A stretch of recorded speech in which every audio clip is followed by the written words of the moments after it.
Бардығына салам. Мен өзім тууралуу кыскача ушул кантип Кудайды таанып калганым тууралуу бөлүшөйүн дегем. Мен өзүм Ош чергесинен болом. Ата энем бар. Үй бүлөдө 11 тууганмын. Мен ошо жашоомдо чындап эле мен ата энемдин урушуп ажырашканын эч качан көргөн эмесмин. Же болбосо өзүнчө башка семьяда чоңойгон эмесмин. Үй бүлөдө незастатка ушундай жашоодо чоңойгом. Бирок ошо жүрөгүмдө кандайдыр бир изденүү бар болчу. Анан ошол убакта ата энеме жагыш үчүн мен дагы ар кандай ата энеме ыраазы кылыш үчүн аракет кылып ошол ойлор менен жашачумун. Ошолордун бир күнүндө бойго жетип, 18-19 жашымда армияга кеткем. Анан ошол жактан мен бүтөөрүн алдында ошо ыйык китеп тууралуу Кудайдын китеби деп ошол тууралуу угуп калгам. Анан ошону аябай издегим келип, ошондой бир ой пайда болгон. Андан кийин армияны бүтүп кайра шаарга Бишкекке келгенимде ошол китептин жаңы өсөт Инжил деген китепти алып, ошол тууралуу окуп чыктым. Башында аябай каршы болуп жүрдүм. Анан ошол убактагы бир болгон окуя тууралуу айтып берейин.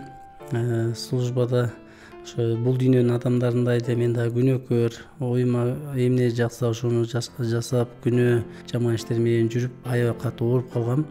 Больницага жатып, туберкулез, очаговый туберкулез деп ошондой диагностика койгон. 6 ай жаткам ал жакта, башымды көтөрбөй ошондой жаткам ооруп. Ошол жактан мен дагы Ыйса тууралуу уккам. Мен анда аябай каршы болгом. Ыйсага ошо ал туура эмес деп, себеби мен кичинекейимден намаз окуп, азан айтып, ошондой мусулманчылыкты карманган үй бүлөдө чоңойгом. Анан ошол жактагы адамдардын Ыйса Машайкка ишенген адамдар менен ишенбеген адамдардын жашоосу мени оюмду өзгөрттү. Ал жакта ошо Ыйса Машайкка ишенгендер бар болчу. Алар бардык жашоосунда кылган мамилелери, туугандары келгенде аларга кылган мамилелеринин бардыгы адилеттүү болчу. Башка адамдар да бар болчу, бирок алар бат-бат өзгөрүп турчу.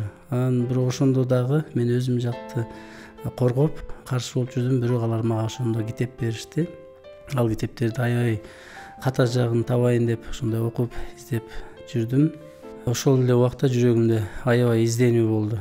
Андан кийин ошо больницада 3 жыл эле жашайт, андан кийин жашабайт деген ушундай бежекем айтыптыр. Анан аларга мен уктум. Өзүм жаш 19да болчумун. Анан ошондо аябай ойлондум бул жашоо тууралуу. Мен ушу 19-20га чыкпай эле 3 жыл болсо 22ге чыгат экенмин деп өзүм эсептеп, анан ошондо жашоонун маңызы эмнеде деп аябай издей баштадым. Ошол аркылуу аябай мен деги эле адам эмнеге жашайт, ошол тууралуу аябай ойлонуп, ой басып, ошол жакта 6 ай жаттым. Анан ошол жакта бир күндө 16 дары иччүмүн, 3 укол алчумун. Ошо бир эле дарысын айтчу, бир итке берсе мүрт кетет деп айтчу. Анан ошолорду көп ичкенде унутукчал болуп ошону баштадым. Бирок Кудай ошол убакта менин эжекем, бир тууган эжекем Ыйсага ишенип, ошо мен аркылуу ошо адамдар менин ден соолугум үчүн сыйынып, ошондой кылгандарды угуп аябай таң калдым. Анан өзүм дагы ошо изилдеп окуп, Инжилди толугу менен окуп чыктым. 1-2 жолу окуп чыктым. Катар болбосо да кээ бир түшүнбөгөн нерселерим болду, каршылаш жерлерим болду түшүнбөгөндөн. Ошентип анан бир күнү мен Кудай ошо жүрөгүмдө эжекем айтып калды, ошо сыйын үйгө бар, чогулушка катыш деп. Ошондо мен сыйын үйгө биринчи жолу бардым.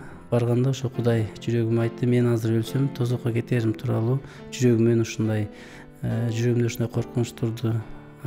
Анан ошондо мен чын жүрөктөн күнөөлөрүм мойнума алып, кечирим сурап Кудайга келдим. Тоо болгондон кийин мен ошол жашоону, бул жашоого эмнеге келгенимди, каяка барарым ошондо Кудай толугу менен жүрөгүмө тынчтык берди. Кийин азыр мен ошол 19 жашымда ооруган болсом, азыр 45темин. 25 жыл болупту, 26 жыл азыр өмүрүм Кудай узарттı, жердеги өмүрүмү.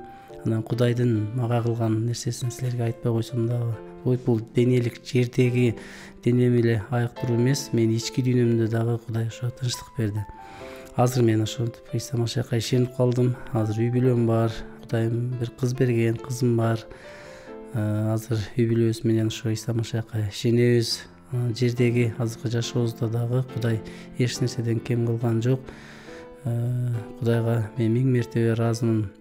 Азыркы убакта дагы Кудайым мени да өзү жетелеп келе жатат. Ушундай жашоодо ар кандай түйшүктөрдөн ошондо Кудай мен дайыма эстейм, ошол Иса Машаяк биздин күнөөлөрүбүз, денебизди эле айыктыруучу эмес, ички дүйнөбүздөгү жашообузга тынчтык берүүчү, сороотуучу Кудай экендигин так өзүмдүн денемде сезип көргөндүгү үчүн ар бир адам мүмкүн угуучулар башынан өткөзбөсө ар кандай ойлошу мүмкүн. Кудай менин денемде, ички дүйнөмдө кандай тынчтык бергендигин эгерде мен дайыма эстесем, анда Иса Машаяктын мен үчүн көрсөткөн улуу сүйүүсүнө мен аябыр ыраазычылык айткым келет. Мен ушул менен бөлүшөйүн дегем. Кудай менин жашоомдо эмне кылды? Мен бир үмүтсүз ушундай жашоодо 3 эле жыл өмүрүм калды деп жашап аткан болчумун. Эми Кудай мени өлмөстөр дүйнөсүнө өзүнүн сүйүүсү менен өткөзүп алды. Кудайга миң мертебе ыраазымын. Амин.